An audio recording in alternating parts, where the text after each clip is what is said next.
Best health packages up to 80% discount. Tirumala Diagnostics.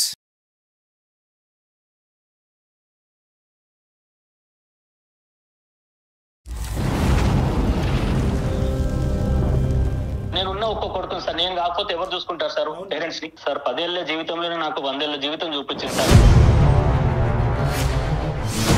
ఇప్పుడు నీకు మీ parents కావాలా, నేను కావాలా? నేను కావాలంటే మీ పేరెంట్స్ ని మర్చిపో. సైకాట్రిస్ట్ డాక్టర్ దగ్గరికి వచ్చాను, మీతో మాట్లాడుతా అన్నారు. మీతోని నేను ఎందుకు మాట్లాడాలి? వాళ్ళతో వాళ్ళెవరు? ఒక్క క్షణం అండి, కొంచెం టైం ఇవ్వండి ఒక్కసారి. ఏం కంప్లైంట్ చేశాడు ఇప్పుడు నా గురించి? వృద్ధాప్యంలో ఉండేటటువంటి తల్లిదండ్రులు కాపాడవలసినటువంటి బాధ్యత ఒక ఏకైక కొడుకు మీద ఉండదా అమ్మా? డబ్బులు ఇస్తామంటున్నాం కదండి. డబ్బులతో అన్ని కొనుక్కుంటారా సునీత గారు? ఏం మాట్లాడుతున్నారండి?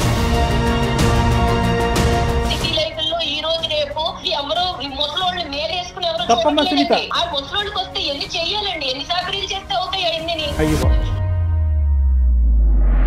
రేపొద్దున్న మనం కూడా అదే పరిస్థితిలోకి వెళ్తాం సునీత. మనం ఇక్కడితోనే ఆగిపోమండి. మేమంత త్యాగమూర్తులు కాదు, మాకంత ఓపికలు లేవు. మీకు నమస్కారం. జీవితాంతం ఆ తల్లిదండ్రులు కొడుకుతో మాట్లాడకుండా ఎలా ఉండగలరమ్మా? ఏ కాలంలో ఉన్నారు మేడం మీరు? మీరు వాస్తవంలోకి రండి సార్. మేము బుద్ధి గడ్డి తిని నీ కాన్ఫరెన్స్ కాల్ కలపమన్నాం. ఈయనేం తక్కువడేం కాదు, మీ దగ్గర రావుడులో నటించేస్తున్నాడేమో. ఈ రోజు నీకు గట్టిగా మేము మాట్లాడాలని అనుకుంటే కనుక అతన్ని ఇంటికి వచ్చాక పెన్నం మీద పెట్టి వేయించేస్తామని భయం మాకు. లేదో చెప్తున్నారు కదా, ఇది ఎన్ని ఇంకేమన్నా ఉంటే చెప్పుకున్నారు. కాళ్ళ మీద పడి ఏడ్చి అప్పుడు రా, నీకు అప్పుడు ఉంది, నీకు ఇంట్లో రా, వచ్చాక చెప్తాను, ఇప్పుడు కాదు. వెల్కమ్ టు అందమైన జీవితం. నమస్తే కళ్యాణ్. నమస్తే జయ గారు. నమస్తే అమ్మా. కళ్యాణ్ గారు, హైదరాబాద్ నుంచి ఒక మెయిల్ వచ్చిందండి. అతని పేరు భాస్కర్. ఒక్క నిమిషం. ఈ ప్రోగ్రామ్కి అందమైన జీవితం అనేటటువంటి ఒక చక్కటి పేరు నామకరణం ఎవరు చేశారు? ఎలా వచ్చింది కాన్సెప్ట్? ఫస్ట్ జీకే గారు, గోపాలకృష్ణ గారు, నేను, మన క్రియేటివ్ హెడ్ ఆయన నేను డిస్కస్ చేసుకున్నాం. ఇలా చేస్తే బాగుంటుందేమో, ఒక చిన్న ఐడియా, జస్ట్ ఒక లైన్ ఫామ్ అయిందండి. వెంటనే మీకు కాల్ చేయటం, మనం ముగ్గురం కూర్చోవటం, మాట్లాడుకోవటం, కాన్సెప్ట్ డిజైన్ చేసేసుకున్నాం కదా. అల్టిమేట్గా మనకేంటి, మన జీవితం సాఫీగా అందంగా వెళ్ళాలనుకుంటాం. సో ఈ పేరు చాలా బాగా కనెక్ట్ అవుతుంది. ఇది చూద్దామా అన్నారు ఆయన. వెంటనే మన ఎండి గారు సుమన్ గారికి చెప్పడం, ఆయన కూడా సూపర్, గో హెడ్ అనేసారు. సో అలా అందమైన జీవితం స్టార్ట్ అయిందండి. చాలా సంతోషం అమ్మా. ఒక కాలర్ ఉన్నారండి, మనకు ఒకళ్ళు మెయిల్ చేశారు హైదరాబాద్ నుంచి. అతని పేరు భాస్కర్ అండి. ఉద్యోగం చేసుకుంటున్నారు, పెళ్ళయింది. సమస్య ఏంటంటే భార్యతో, తన ఫ్యామిలీతో, తన తల్లిదండ్రులతో, ఇటు భార్యతో మధ్యలో నలిగిపోతున్నాను. నేను ఎటు ముందుకు వెళ్ళలేకపోతున్నాను, వెనక్కి రాలేకపోతున్నాను. ఏం చేయాలో నాకు అర్థం కావట్లేదు. చాలా సెన్సిటివ్ విషయం ఇది. డాక్టర్ గారితో ఖచ్చితంగా నా విషయం గురించి మాట్లాడాలి అనే ఉద్దేశంతో మీకు మెయిల్ చేస్తున్నానని చెప్పి పెట్టాడండి అతను. నెంబర్ కూడా ఇచ్చారు, ఒకసారి కాల్ చేసేయమంటారా? పిల్లలు ఉన్నారమ్మా? పిల్లలు ఉన్నారు. హలో భాస్కర్ గారు. మేడం, ఎవరండి మీరు? నేను జయానండి, అందమైన జీవితం, సుమన్ టీవీ అందమైన జీవితం ప్రోగ్రామ్ నుంచి కాల్ చేస్తున్నాను. మేడం నమస్తే. మేడం నమస్తే అండి. మీరు మాకు మెయిల్ పెట్టారు, సో మీతో మాట్లాడదామనేసి కాల్ చేశాను. ఫ్రీ ఉన్నారా? మాట్లాడొచ్చు మేడం. రైట్. డాక్టర్ గారు కూడా ఉన్నారు. ఒక్కసారి మీ సమస్య ఏంటో ఒకసారి బ్రీఫ్గా చెప్తారా? తప్పకుండా మేడం. రైట్. నమస్తే భాస్కర్ గారు. నమస్తే. నమస్కారం సార్. చెప్పండి సార్, ఎవరిది సమస్య? సార్ సమస్య ఏంటంటే, ఎప్పుడైనా సరే మా పేరెంట్స్ పొరపాటున ఎప్పుడైనా మమ్మల్ని చూడాలని వస్తుంది సార్. వాళ్ళు పేరెంట్స్ ఎప్పుడైనా వచ్చినప్పుడు వాళ్ళని అసలు ఎట్లా అంటే రెస్పెక్ట్ కాదు కదా సార్, అసలు చాలా దారుణంగా చూస్తుంది సార్ వాళ్ళని. వాళ్ళు కూర్చున్నప్పుడు వాళ్ళ దగ్గర కూర్చొని, వాళ్ళ ఎదురుగా కూర్చొని కాలు మీద కాలేసుకొని కూర్చోవడం, వాళ్ళకి అట్లీస్ట్ ఏదైనా భోజనం పెట్టాలన్నా, టిఫిన్ చేయాలన్నా కూడా ఏంటమ్మా ఏమన్నా రెడీ అయిందా అంటే, లేదు అక్కడ ఉంది పెట్టుకోపోండి అని చెప్పి వాళ్ళని అమర్యాదగా మాట్లాడటము. అది ఎట్లా అంటే, మా పేరెంట్స్ వస్తే ఒకలాగా ట్రీట్ చేస్తున్నారు, వాళ్ళ పేరెంట్స్ వస్తే ఒకలాగా ట్రీట్ చేస్తున్నారండి. ఎంతసేపు నేను ఫోన్ లో మాట్లాడినా కూడా, ఈవెన్ మా పేరెంట్స్ దూరం ఉంటారు కాబట్టి అట్లీస్ట్ 2 days కోసారో 3 days కోసారో మనం కాల్ చేసుకొని మాట్లాడుకుంటాం కదా సార్, పేరెంట్స్ తో మాట్లాడుతుంటాము. సో అది తనకు నచ్చదు. అది ఎంతసేపు ఫోన్ మాట్లాడుతుంటే నీకేం అవసరం, ఊరికే ఎందుకు మాట్లాడతావు, ఇలాంటి క్వశ్చన్లు అండి. అంటే మా పేరెంట్స్ తో నాకు మాట్లాడుకునే స్వేచ్ఛ లేదా సార్ నాకు? ఎందుకు అంటే మీ పేరెంట్స్ ఏమన్నా తెలిసి తెలియకుండా ఏమన్నా ఈ అమ్మాయిని ఏమన్నా అన్నారా? ఏమన్నా ఆ విధంగా ఏమైనా మనస్తాపం చెంది వాళ్ళ మీద ఒక శత్రుత్వం పెంచుకుందా, ఏంటి కారణం? పెళ్ళైన కొత్తలో ఏమైనా ఇన్సిడెంట్స్ జరిగాయా? అలాంటిది ఏం లేదు సార్. ఎందుకంటే పెళ్ళైన కొత్తలో మేము అంటే ఒక 1 వీక్ 10 డేస్ అక్కడ ఉన్నాం. పెళ్ళైన తర్వాత జాబ్ ఇక్కడ ఉంది కాబట్టి మళ్ళీ జాబ్ లో జాయిన్ కావాలి కాబట్టి ఎంబటే 1 వీక్ 10 డేస్ లో వచ్చేసాం. ఈవెన్ మా పేరెంట్స్ దగ్గర మేము వెళ్ళినా లేకపోతే మా పేరెంట్స్ ఇక్కడికి రావడం వేళ్ళ మీద లెక్క పెట్టుకోవచ్చు సార్. మరి తన పేరెంట్స్ తో వాళ్ళతో మాట్లాడుకుంటూ ఉంటారా? తన ఇంటికి తను మాట్లాడుకోవచ్చు. కానీ నేను మాట్లాడితే మాత్రం ఎందుకు ఊరికే మాట్లాడము? వాళ్ళు ఎప్పుడైనా పొరపాటున ఎప్పుడైనా వస్తే వాళ్ళని వెళ్ళిపోయేటట్టుగా మాట్లాడము. మరి మీ పేరెంట్స్ ఇంటికి మీరు వెళ్ళటం కానీ లేదంటే పండగకో పబ్బానికో మీ ఇద్దరు కలిపి వెళ్ళటం అదేమైనా జరుగుతుందా? అది కూడా ఆగిపోయిందా? అది కూడా ఆగిపోయింది సార్. ఏంటంటే ఇప్పుడు ఎంతసేపు వాళ్ళ పేరెంట్స్, వాళ్ళ చుట్టాలు, వాళ్ళ ఫంక్షన్స్, ఎంతసేపు వీళ్ళ చుట్టాలు ఇటు సైడ్ పోవడమే తప్పించి మా చుట్టాలకు కానీ మా పేరెంట్స్ దగ్గర కానీ వెళ్ళడం కానీ అసలు జరగట్లేదు సార్. సరే అట్లయినా సరే వీళ్ళు నా వాళ్ళే, వీళ్ళు నాకు పేరెంట్స్ తో సమానం అని చెప్పేసి నేను అట్లయినా సరే అందరూ మన వాళ్ళే అని చెప్పి నేను కలుపుకోపోయేవాడిని సార్. కానీ ఇటు వరకు వచ్చేసరికి ఏంటంటే అవసరం లేదు. 10 years నుంచి ఇదే పద్ధతి అండి, లేకుంటే మధ్యలో మారారా ఆవిడ ఇట్లా? మొదటి నుంచి ఇదే ధోరణండి. ఎట్లా అంటే ఎందుకు ఇంకా ఎట్లా అంటే పీక్స్ కి వెళ్ళిపోతుంది మేడం. మీరు ఎప్పుడైనా చెప్పారండి? ఎప్పుడైనా వాదన జరిగిందా ఈ విషయానికి సంబంధించి? మాట్లాడుకున్నారా కనీసం? ఈ విషయం గురించి ఎప్పుడు టాపిక్ వచ్చినా మాకు పెద్ద వార్ జరుగుతుంది మేడం. మాకు వార్ జరగడము, తను వారం 10 రోజులు మాట్లాడకపోవడము. ఎవరు కాంప్రమైజ్ అవుతారండి? లాస్ట్ నేనే కాంప్రమైజ్ అవ్వాల్సి వస్తుంది మేడం. ఇటు పోయి మళ్ళీ కాంప్రమైజ్ అవ్వాలి. కానీ ఇప్పుడు కాంప్రమైజ్ అయ్యే ఓపిక లేదు మేడం నాకు ఇంకా. అంటే బహుశా ఇప్పుడు భాస్కర్, ఇప్పుడు అమ్మ నాన్నకి సంబంధించినటువంటి అంశం ప్రతిరోజు మీరు మాట్లాడుకోవాల్సినటువంటి అవసరం లేదు కదా. ఆ ఇష్యూ కాకుండా మిగతా అన్ని ఇష్యూస్ లో మీ ఇద్దరు అన్యోన్యంగానే ఉంటారా? మిగతాదంతా బాగానే ఉంటుంది. రీసెంట్ గా ఒక చిన్న విషయం అండి. మా పేరు మార్నింగ్ వాష్రూమ్ లో ఉండగా కాల్ వస్తే తను కాల్ కట్ చేశారండి. నేను చూసుకోకుండా రెగ్యులర్ షెడ్యూల్ లో పడిపోయి ఆఫీస్కి వెళ్ళిపోయాను. మళ్ళీ నా వర్క్ చేసుకున్న సాయంత్రం నాకు కాల్ వచ్చిందండి. మళ్ళీ సాయంత్రం కాల్ వచ్చి కాల్ లిఫ్ట్ చేస్తే, ఏంట్రా నువ్వు ఇలా కాల్ లిఫ్ట్ చేయలేదు, మార్నింగ్ ఇలా జరిగింది, నాన్నకి బీపీ షుగర్ అంతా డౌన్ అయిపోయింది, స్ట్రోక్ రావడం జరిగింది, హాస్పిటలైజ్ అయినారు అని చెప్పి నాకు మళ్ళీ ఈవినింగ్ నాకు కాల్ చేస్తే తెలిసిందండి. ఎందుకంటే మార్నింగ్ కాల్ చేశారని చెప్పారు. నేను ఆ కాల్ చేశారని చెప్పారు, మా వైఫ్ కూడా చెప్పలేదండి. అక్కడ బానే ఉన్నారు నాన్నగారు? ఇప్పుడు వెల్ అండ్ గుడ్ అండి. ఇప్పుడు అక్కడ అక్క వాళ్ళు కొంచెం దగ్గరలో ఉంటారు కాబట్టి వాళ్ళు వెళ్ళి చూసుకున్నారు. వాళ్ళు ఈ టైంలో ఆడపిల్లలు, ఈ టైంలో మా అక్కలు వెళ్ళారు, వాళ్ళ హస్బెండ్స్ వాళ్ళ డ్యూటీలో ఉన్నారు. ఆడపిల్లలు ఈ టైంలో అసలే కోవిడ్ సిచ్యువేషన్ లో వాళ్ళని తీసుకెళ్లారో రావడం ఎంత ఇబ్బందిగా ఉంటుంది. అదే కనుక నా వైఫ్ నాకు కాల్ వచ్చింది అని ఒక మాట చెప్పుంటే నేను ఏదో ఒక రకంగా కాల్ మాట్లాడి ఫ్రీడమ్ లో మాట్లాడైనా ఏంటి ఎమర్జెన్సీ అని చెప్పి మాట్లాడి నేను హాస్పిటల్ కి సాయంత్రం లోపు మధ్యాహ్నం లోపు వెళ్ళిపోయేవాడిని కదా సార్. ఎంత ప్రాబ్లం అయిపోయింది సార్. నేను ఉన్న ఒక్క కొడుకుని సార్, నేను కాకపోతే ఎవరు చూసుకుంటారు సార్ పేరెంట్స్ ని? కేవలం నేను పెళ్లికి ముందు మన ఇద్దరమే ఉందాం, మన జీవితంలో ఎవరి జోక్యం ఉండదు అనేటటువంటి ఏకైక మాట పట్టుకుని ఈరోజు సునీత ఇలా వ్యవహరిస్తుందా అనేటటువంటి దానికి మనకు కొద్ది క్లారిటీ కావాలి భాస్కర్. అంటే ఆ అమ్మాయి కేవలం ఒక ప్రైవసీ గురించేనా?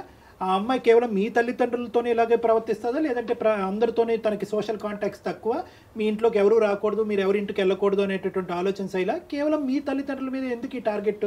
కేవలం మా తల్లిదండ్రులు వాళ్ళ విషయం వాళ్ళతో మాట్లాడినప్పుడు కానీ వాళ్ళు వచ్చినప్పుడు కానీ ఏదో ఒకటి జరుగుతుంది సార్. కాదు భాస్కర్, మరి అంటే ఎలాంటి సలహా కోసం మీరు మాకు మెయిల్ చేశారు? డాక్టర్ గారి వైపు నుంచి మీరు ఎలాంటి సలహాను ఎక్స్పెక్ట్ చేస్తున్నారు? మెయిన్ ఇష్యూ ఎక్కడ వచ్చిందంటే మేడం, ఇప్పుడు మా పేరెంట్స్ ఇలా జరిగిందని చెప్పేసి ఆ రోజు ఈవినింగ్ వచ్చి గొడవపడడం జరిగింది మేడం. నాకు చెప్పలేదు, ఎందుకు నువ్వు ఇలా కాల్ కట్ చేయడం జరిగింది అని చెప్పేసి ఆ రోజు చాలా పెద్ద గొడవ జరిగింది మేడం.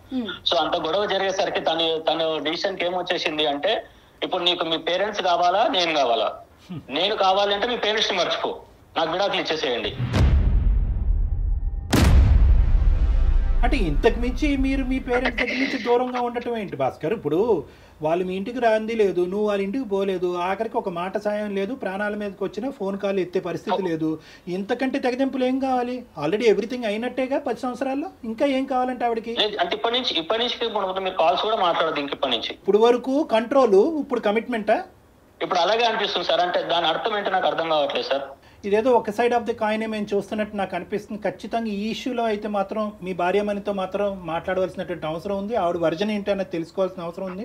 ఎందుకంటే ఏ కారణం లేకుండా వృద్ధాప్యంలో ఉండే పెద్ద వయసులో ఉన్న ఇద్దరు మనుషుల్ని అసలు ఏ కనికరం, మానవతా దృక్పథం లేకుండా దూరం పెట్టే ఆలోచన ఒక స్త్రీకి ఎందుకు ఉంటుంది అన్నది మనం తెలుసుకోవాలి. అంటే అవకాశం ఉంటే 10 ఏళ్ల జీవితంలోనే నాకు 100 ఏళ్ల జీవితం చూపించింది సార్. ఆమె గయాలితనం అట్లా ఉంటుంది. ఆమె నోట్లో నోరు పెట్టకపోతే ఎంత బాగుంటే అంత దూరం ఉంటే అంత మంచిగా ఉంటుంది సార్. కాదండి, తను ఏం చేస్తుంటారు? హౌస్ వైఫ్ అయినా? తను జాబ్ చేస్తారు మేడం. ఒకసారి ఏమన్నా మాట్లాడొచ్చా భాస్కర్? సార్ నేను ప్రయత్నం చేస్తాను సార్. నేను ఒకసారి కాల్ కలుపుతాను, మీరు కూడా ఒకసారి మాట్లాడండి సార్ తనతో. పర్వాలేదా? నో ప్రాబ్లం కదా? అంటే జస్ట్ అసలు ఆవిడ వర్షన్ ఎలా ఉందని తెలుసుకోవటం కోసం. ఓకే సార్, కాల్ కల్పండి. ఏంటి డాక్టర్ గారు అంటే మనం ఇప్పుడు అతను కావాలి, అతన్ని కని పెంచి ఇక్కడ దాకా తీసుకొచ్చిన తల్లిదండ్రులు వద్దా? రేపొద్దున్న మరి మన పిల్లలకి మనం ఏం చెప్తాం? అంత దూరం ఆలోచించరు కదా, ఇక్కడే స్టోరీ.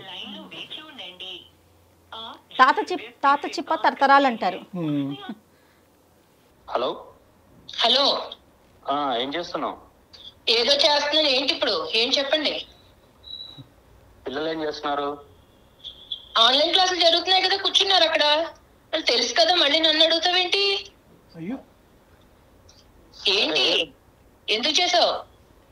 చెప్తాను సరే. నేను ఇక్కడ సార్ని డాక్టర్స్ దగ్గరకు వచ్చాను, సైకాట్రిస్ట్ డాక్టర్ దగ్గరకు వచ్చాను. మన సమస్య గురించి ఒకసారి సార్ కూడా మీతో మాట్లాడుతా అన్నారు. మీతోని నేను ఎందుకు మాట్లాడాలి వాళ్ళతో? వాళ్ళెవరు? నాకేం సంబంధం వాళ్ళతోటి?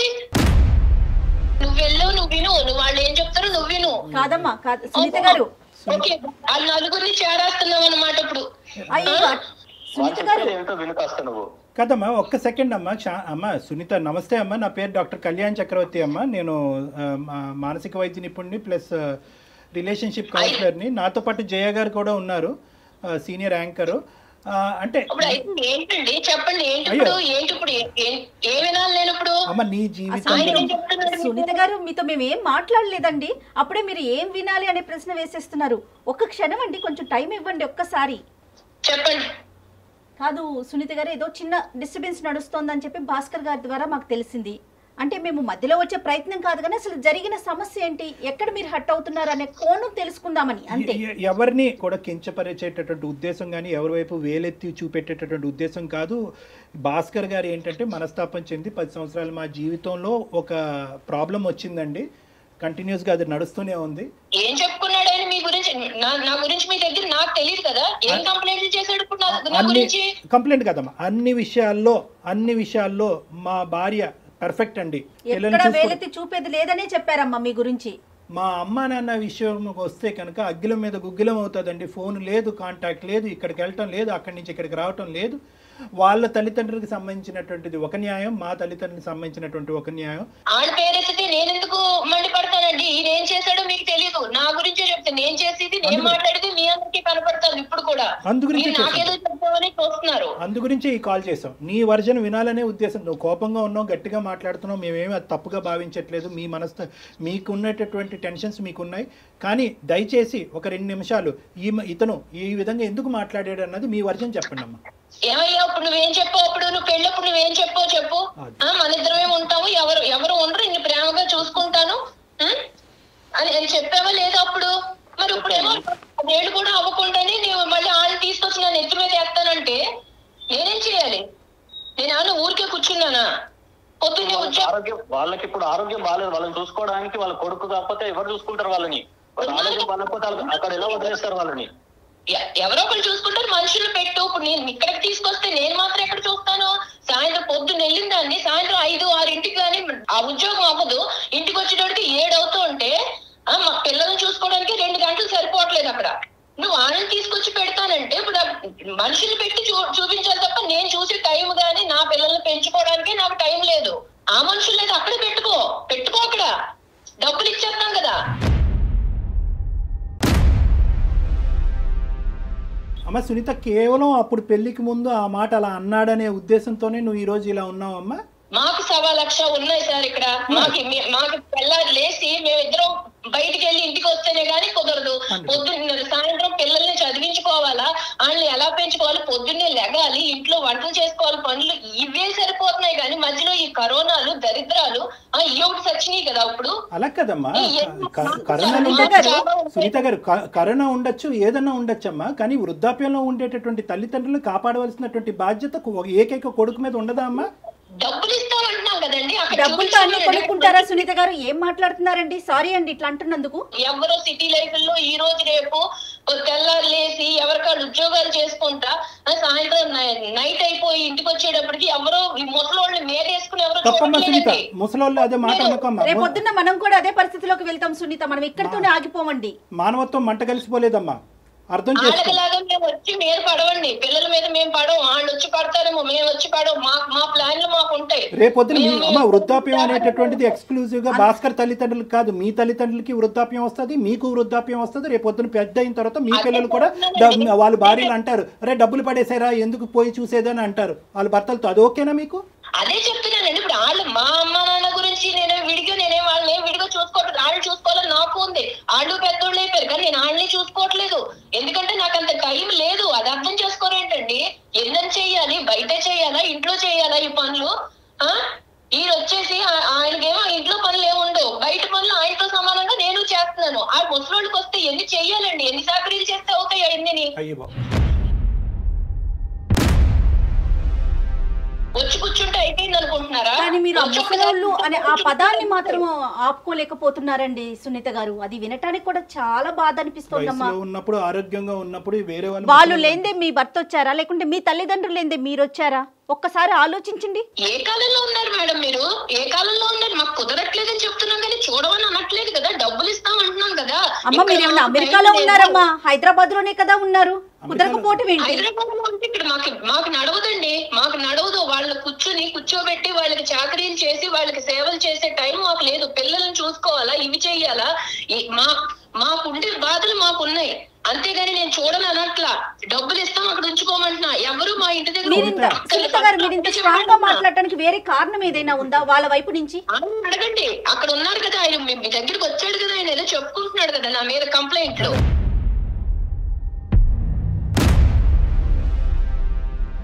సునీత నీకు చేసింది ఏంటంటే ఈ విధంగా కేవలం వృద్ధాప్యంలో ఉండేటటువంటి వ్యక్తులకి పోషించడానికి మాకు టైం లేదన్నది ఒక్కటే కారణమా? లేదంటే వీళ్ళ తల్లిదండ్రులు ఏమన్నా నీకు తప్పుగా ప్రవర్తించారా, ఇబ్బంది పెట్టారా? ఇప్పుడు ఈయన తక్కువడేం కాదండి, ఈయనేం తక్కువడేం కాదు. మీ దగ్గర రావుడిలో నటించేస్తున్నాడేమో. ఈయనేం తక్కువడేం కాదు. వెళ్ళి 4 రోజులు అక్కడ ఉంటే వాళ్ళ నాన్న కొంచెం ప్రేమగా ఉంటే చాలు. ఇక్కడికి వచ్చి మళ్ళీ వారం రోజులు నాతో మాట్లాడు. మరి నాకెలా ఉంటుంది? నేను అన్ని వదిలిపెట్టుకుని వచ్చాను కదా. నాకు మాత్రం ఇంకెవరన్నా ఉన్నారా? ఈయన పిల్లలే కదా. తెల్లారు లేసి ఏళ్ళ కోసమే కదండి మేము కష్టపడేది. నువ్వు ఆన్ చేసిన రేడియో ఆగట్లేదు ఇది. కాదమ్మా సునీత, ఇప్పుడు ఇక్కడ మాకు భయం ఏమీ లేదు. ఈ రోజు నీకు గట్టిగా 1 ఇంచు ఎక్కువగా మాట్లాడాలి అనే ఉద్దేశంతో మేము మాట్లాడాలని అనుకుంటే కనుక అతన్ని ఇంటికి వచ్చాక పెన్నం మీద పెట్టి వేయించేస్తామని భయం మాకు. ఇప్పుడు నన్నేదో నేనేదో కొత్తగా ఈ లోకల్లో నేను ఒక్కదాన్ని ఏదో అన్నట్టు మీ అందరూ కలిపి నాకు జడ్జిమెంట్ ఇస్తున్నారు కదా. ఎలాగో ఉంది, రమ్మనండి చూస్తాం ఇవన్నీ. నాకు ఇప్పుడే చెప్తున్నారు మేమంత త్యాగమూర్తులో కాదు, మాకంత ఓపికలు లేవు. మీకు నమస్కారం. మాకు నమస్కారం పెట్టక్కర్లేదు. నువ్వు చెప్పుకో, ఏం చెప్పుకుంటావు చెప్పుకో. ఇప్పుడు వాళ్ళందరూ ఏదో చెప్తున్నారు కదా, ఏం చెప్పుకుంటావు చెప్పుకుని వాళ్ళ కాళ్ళ మీద పడి ఏడ్చి. అమ్మా సునీత, చదువుకున్న దానివి, సమాజం తెలిసిన దానివి, 2 పిల్లల యొక్క తల్లివి, నువ్వు నిజంగా ఇలా మాట్లాడుతున్నావు అంటే, ఇంత మూర్ఖత్వంగా మాట్లాడుతున్నావు అంటే కనుక నమ్మలేకపోతున్నావు. నీ బాధ ఏంటమ్మా? నీ బాధ ఏంటి అన్నది నువ్వు ఇంకా చెప్పలేకపోతున్నావు. ఒకే పాయింట్ ఏంటంటే కనుక అక్కడికి వెళ్ళి నా భర్త కనెక్ట్ అయిపోయి వారం రోజులు నాతో మాట్లాడ్డాను అంటున్నావు. వారం రోజులు నీతో మాట్లాడకపోతే ఉండలేనటువంటి నువ్వు జీవితాంతం ఆ తల్లిదండ్రులు కొడుకుతో మాట్లాడకుండా ఎలా ఉండగలరమ్మా? నీకు అర్థం కాదా? పెళ్లి చేశారు కదా, పెళ్లి చేయకుండా ఉండాల్సిందండి. అప్పుడు మా సంస్కృతులు మాకు ఉన్నాయి. పెళ్లి చేయకుండా ఉండాల్సింది, ఇంట్లోనే పెట్టు కూర్చోవాల్సింది. పెళ్లి చేసుకుంటే భార్యకి భర్త, భర్తకి భార్య, ఇటు కుటుంబం లేదు అటు కుటుంబం లేదు. టైం లేదండి, మీకు అర్థం కాదా? చెప్తుంటే టైం లేదు, టైం లేదు. మనుషులు అంటున్నారు. నీ పిల్లల్ని చూసుకోవటానికి టైం లేదనే మాట అనట్లేదే, నిన్ను నువ్వు చూసుకోవటానికి టైం లేదనే మాట అనట్లేదే, నీ ఉద్యోగానికి వెళ్ళడానికి టైం లేదనే మాట అనట్లేదే. అవును, మా పిల్లలు కదా మేము చూసుకోవాలి. మా పిల్లలు చిన్నపిల్లలు కాబట్టి మేము చూసుకోవాలి. వాళ్ళ చదువులు చెప్పించాలి. వాళ్ళు రేపు పొద్దున కాళ్ళ మీద నిలబడ్డాక మేము వెళ్ళి వాళ్ళ మీద కూర్చోకూడదు కదా. ఇంతేనమ్మా మానవ సంబంధాలు. ఎవరిని వాళ్ళు పోషించుకుని వాళ్ళ పిల్లల్ని చూసుకోవటమే మానవ సంబంధాలు. మన అవసరం తీరిన తర్వాత తల్లిదండ్రులను తీసుకెళ్లి ఓల్డేజ్ హోమ్స్ లోని వృద్ధాశ్రయాలు పడేయటమైనా. ఇందుకేనమ్మా ఉమ్మడి కుటుంబాలు నాశనం అయిపోతున్నాయి. ఇందుకే ఉమ్మడి కుటుంబాలు నాశనం అయిపోతాయి. మీరు వాస్తవంలోకి రండి సార్, చెప్పుకోవడానికే బాగుంటాయి ఉమ్మడి కుటుంబాలు. వాస్తవంలో మీరు మాట్లాడితే అప్పుడు మీకు తెలుస్తుంది. అమ్మ డబ్బులు పడేస్తే అన్ని కొనుక్కోవచ్చని అనుకోద్దమ్మా సునీత, డబ్బులు పడేస్తే అన్ని కొనుక్కోవద్దు. రానున్న రోజుల్లో నీ స్థానాన్ని నువ్వు ఆలోచించలేకపోతున్నావు. కాదు మేము బుద్ధి గడ్డి తిని నీ కాన్ఫరెన్స్ కాల్ కలపమన్నాం. మాకు అయిపోతుంది ఇక్కడ. మేము 10 నిమిషాలు నేను భరించలేకపోతున్నాం. తప్పుగా నేను ఎవరితో ఇలా మాట్లాడలేదమ్మా. కానీ నీ మాట ఏం బాధండి? మిమ్మల్ని శారీరకంగా హింసిస్తున్నారా, మానసికంగా హింసిస్తున్నారా? ఏం బాధపడుతున్నారో మీరు? మేము అనుకున్నట్టు ఆయన ఉండడు సార్, ఉండడు. తెల్లారు లేచి ఆళ్ళ పాటే అమ్మా నాన్న ఏమైపోతున్నారు, ఇక్కడ మీ పిల్లలు ఏమైపోతున్నారు ఆయనకు అక్కర్లేదు. కాదమ్మా సునీత, ఒక్కసారి కొంచెం నిదానంగా ఆలోచించండి. ఇవాళ రేపు పెద్దవాళ్ళు లేక ఉద్యోగాలు చేసే ఆడవాళ్ళం ఎంత నలిగిపోతున్నాం కదా. అది మీ సైడ్ కావచ్చు, అతని సైడ్ కావచ్చు. ఒక పెద్దవాళ్ళు అమ్మో అమ్మమ్మో నాయనమ్మో ఎవరన్నా ఒకరుంటే రేపొద్దున మన పిల్లలకి ఆసరా కాదు. మాకు ఎక్స్ట్రా పని తప్ప వాళ్ళ వల్ల మాకు ఉపయోగం లేదు. అసలు ఒక్క నిమిషం 1 మినిట్ కూడా ఈ రోజు నుంచి నెక్స్ట్ రోజు గురించి ఆలోచించలేకపోతున్నాము. నీకు broad minded thinking, futuristic thinking లేదు. సారీ, నిన్నేమి నిందించట్లేదు, కానీ ఒక్క మాట చెప్తాను. నా బాధ కూడా మీరు అర్థం చేసుకుని చెప్పుంటే బాగుండేది. అదే కదమ్మా, అదే కదా తల్లి. భాస్కర్ ఫోన్ చేసినప్పుడు ఏంటయ్యా ఇలా మాట్లాడుతుంది, ఒక ఆడది అలాగే ఎక్కడో ప్రవర్తించేటటువంటి దానికి దాఖలాలే లేవు అని చెప్పి పొగుడుతున్నాడు నీ భర్త నీ గురించి. అన్ని ఇష్యూస్ లో బాగుందండి ఇది అది అని చెప్పి నీ నోటి ద్వారానే ఈ రోజు నువ్వు నీ జీవితాన్ని చండాలం చేసుకున్నావు. ఇప్పటి వరకు నీ మీద మాకు బాధ చెప్పుకుంటే మీకు అలా అనిపిస్తుంటే నేనేం చేయలేను కదా. నా బాధ ఇది, నా బాధ. ఈ మనిషి మీ ఇంట్లోంచి వాళ్ళ తల్లిదండ్రులు బాగోగులు తెలుసుకోవటం గురించి దొంగతనంగా ఫోన్ మాట్లాడవలసిన అవసరం ఏముందమ్మా? అతను నిజం చెప్తున్నాడు, అబద్ధం చెప్తున్నాడు, పోనీ దీనికన్నా చెప్పు. అవునండి, వాళ్ళు మాట్లాడుకునేది ఏంటనుకుంటున్నారు? నా గురించి చెప్పుకోవడమే తప్ప వాళ్ళు మామూలుగా మాట్లాడుకోరు సార్. నేను ఎందుకు ఊరికే వద్దంటాను, ఎందుకు చెప్తాను? దాంట్లో అక్కడ జరిగేవి ఏంటంటే ఇక్కడ నేనేం చేస్తున్నాను, నా గురించి కంప్లైంట్లు చెప్పడమే అతనికి పని, వేరే పనేమి లేదు. అక్కడి నుంచి వాళ్ళు చెప్పినట్టు ఈ నడుచుకుంటాడు ఇక్కడ. తెలుసు ఎన్ని అదే ఉద్దేశంతో మొన్న ఫోన్ కాల్ కట్ చేసావు. అతని ప్రాణాల మీకు వచ్చుంటే అమ్మా, పెద్ద ఆయన ప్రాణాల మీకు వచ్చుంటే ఈ రోజు నాకేం తెలుసు అండి, వాళ్ళు ఎందుకు చేశారో నాకేం తెలుసు. రోజు ఈ చర్చ కార్యక్రమాలు పెట్టుకుంటారని నేను కట్ చేశాను, అంతేగాని అడుగుంట్లో పోలేదని నాకు తెలుసా? తెలిస్తే కట్ చేస్తానా? కాదా మరి ఆ పెద్ద ఆయనకి ఏమైనా జరుగుంటే, దగ్గరలో ఆడపిల్లలు ఉన్నారు కాబట్టి హాస్పిటల్ ఏం జరగదులేండి, ఎప్పట్లో ఏం జరగదు. దివ్య భవిష్యవాణి ఏదో అంటారు, అన్ని ఉన్నట్టున్నాయమ్మా నీ దగ్గర అన్ని. అమ్మా ఐఎమ్ సారీ అమ్మా, జీవితం అంటే ఇది కాదమ్మా. భాస్కర్ ఇంకాసేపు మేము మాట్లాడితే నీ సిచ్యువేషన్ ఇంకా డిటీరేట్ అయ్యేటట్టుంది. అందమైన జీవితం యొక్క పర్పస్ ఏంటంటే ఉన్న స్థితిని అలాగన్నా ఉంచాలి, లేదంటే కరెక్ట్ చేయాలి. ఉన్న స్థితిని దిగ్గజార్చేటటువంటి ఉద్దేశం మాకు లేదు. పెనం మీద నుంచి పొయ్యిలో పడే పరిస్థితిని మేము తీసుకురాం మిమ్మల్ని. సారీ అండి సునీత గారు, సారీ అమ్మా. చెప్తారు వాళ్ళేదో చెప్తున్నారు కదా, హీరో ఎన్ని ఇంకేమన్నా ఉంటే చెప్పుకున్నారు, కాళ్ళ మీద పడి ఏడ్చి అప్పుడు రా, నీకు అప్పుడు ఉంది, నీకు ఇంట్లో రా, వచ్చాక చెప్తాను, ఇప్పుడు కాదు చెప్తాను రా పని అప్పుడు. భాస్కర్ సార్ ఇది సార్ తన వర్షన్. దీన్ని వర్షన్ అంటారయ్యా, దీన్ని వర్జన్ అంటారా? నువ్వు 10 సంవత్సరాలు భరిస్తూ ఒక్కొక్క మెట్టు దిగుతూ తల్లిదండ్రుల్ని దూరం పెట్టుకుంటూ వాళ్ళని ఇబ్బంది పెట్టి నువ్వు ఇబ్బంది పడుతూ ఇదంతా నువ్వు చూసేటటువంటి పిల్లలు ఏమి నేర్చుకుంటారు? రైట్, ఓకే, అమ్మకి నాన్నకి కూడా ఇదే సినిమా చూపెడదాం రానున్న రోజుల్లో అని చెప్పి నీ కొడుకులు అనుకోరా? సార్ పెళ్ళైనంత మాత్రాన మొత్తం అంతా పూర్తిగా భార్యకు లొంగి ఉండాలా సార్? ఆ ప్రశ్న మీరు ఇప్పుడు కాదండి, 10 ఏళ్ల క్రితము మాట్లాడాల్సిన ప్రశ్న ఇది. 10 ఏళ్ళండి భరించేది. Starting trouble, ending trouble. Starting trouble ని సెట్ చేసుకోకపోతే ఎండింగ్ ట్రబుల్. కళ్యాణ్ గారు అసలు ఆవిడ వర్షన్ ఏంటండి? ఎటువైపు ఆలోచించట్లేదు తను. ఆవిడకి ఏదో ఒక విచిత్రమైనటువంటి వ్యక్తిత్వపరమైనటువంటి లోపం ఉందబ్బా. పర్సనాలిటీ డిసార్డర్స్ అంటారు వీటిని. ఏం చేయమంటారు సార్? నాకు ఒక మంచి సొల్యూషన్. అంటే ఎలాంటి డెసిషన్ తీసుకుందాం అనుకుంటున్నారు భాస్కర్ మీరు? నేను కావాలంటే వాళ్ళని వదిలేయండి. ఓకే, తన వర్షన్ కాదు, ఇక్కడ కూడా మీరు తన వర్షనే చెప్తున్నారు. మీ వర్షన్ చెప్పండి. ఇక నేను భరించలేను మేడం. నేనైతే వదిలేద్దామని డిసిషన్ తీసుకుందాం అనుకుంటున్నాను. విడిపోవాలనేటటువంటి ఉద్దేశంతో మేము చెప్పట్లేదు, కానీ అది నిజంగా మీరు చేసి చూపెట్టాలి. అంటే నేను ఇంకా భరించలేకపోతున్నాను అనేటటువంటి దానికి యాక్షన్ ప్లాన్ కావాలి. ఇక్కడ తల్లిదండ్రుల్ని కాపాడుకోవటం అనేది మీ బాధ్యత. రేపొద్దున మీ పిల్లల్ని మిమ్మల్ని చూస్తారా చూడరా అనేటటువంటి అంశం తర్వాత పెట్టండి. మీ తల్లిదండ్రులు మీకేం అన్యాయం చేయలేదు, మీకేమీ తక్కువ ఇవ్వలేదు. మీ తల్లిదండ్రులు ఎప్పటికీ కూడా మమకారం ప్రేమతోనే మిమ్మల్ని ఇప్పటి వరకు పెంచి పోషించారు. పెళ్ళి అనేటటువంటి ఈ అంశం వాళ్ళ జీవితానికి ఒక శాపం కింద మారిపోయింది. కాబట్టి వాళ్ళని కాపాడుకునేటటువంటి ప్రయత్నంలో మీ ఆవిడకి ఒక గట్టిగా బుద్ధి చెప్పేటటువంటి ప్రయత్నం చేయండి. అంటే కొట్టండనో తిట్టండనో హింస పెట్టండో అని చెప్పట్లేదు. నేను మా తల్లిదండ్రులకు స్థానం లేనటువంటి నా జీవితంలో నీకు కూడా స్థానం లేదు అనేటటువంటి వార్నింగ్ ఇచ్చి మీ పిల్లలతో పాటు మీరు దూరంగా ఉండేటటువంటి ప్రయత్నం చేయండి. సో ఒక్కసారి బెదిరించమంటారా? అంటే దాన్ని బెదిరింపు అంటారా లేదంటే ఒక విధమైనటువంటి ట్రీట్మెంట్ అంటారా అనేది మీకు వదిలేస్తున్నాను. అంటే ఆవిడకు ఒక శిక్ష పడాలి అంటే కనుక కుటుంబం అనేటటువంటిది ఎప్పుడు కూడా నీ చెప్పు చేతల్లో నీ కాళ్ళ కింద చెప్పులాగే ఉంటారు అని అనుకోవద్దు. నాకు ఒక అహంకారం ఉంది, నేను ఒక మగాడిని, నేను ఒక ఇద్దరు తల్లిదండ్రులకు ఒక కొడుకుని, నేను మగాడిని అనేటటువంటి ఆలోచనతో, అంటే మగ ఆడిన అనేటటువంటిది నేను వ్యత్యాసం చేయట్లేదు, కానీ ఆవిడకి ఈ యాంగిల్ చూపెట్టాలి అంటే మీ విలువను తెలియజేయమంటున్నారు. మీ విలువను తెలియాలి అంటే కనుక దూరంగా ఉండి కొంతకాలం మీరు లేనటువంటి లోటునే ఆవిడకి అర్థమయ్యేటటువంటి విధంగా చూపెట్టండి.